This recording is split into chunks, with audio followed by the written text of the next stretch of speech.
Sudah mau Natal, Tribuners, lampu tugu di landmark Kota Langgur, Maluku masih padam. Menjelang perayaan Natal yang hanya tersisa 1 hari, lampu di tugu landmark Kota Langgur justru padam. Pemadaman tersebut mengakibatkan jalan di sekitar landmark Kota Langgur ini menjadi suram. Sedangkan cahaya lampu dari dalam taman yang digadang-gadang merupakan ikon Malra ini tak cukup untuk menerangi keseluruhan kawasan sekitar.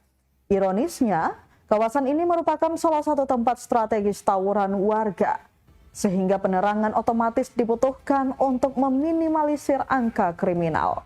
Sementara nampak huruf K dan I pada tulisan keindahan Langgur untuk Indonesia nampak raib entah kemana.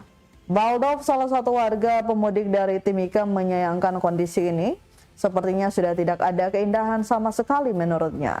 Dikatakan paling tidak memasuki perayaan Natal dan Tahun Baru 2025, taman yang letaknya di pusat kota dan perekonomian ini seharusnya difungsikan agar menjadi sarana nongkrong bagi pemudik. Sementara di lokasi yang berbeda, Koko, salah satu owner lapak di pinggiran jalan, juga menyesalkan kondisi gelap di sekitar landmark tersebut.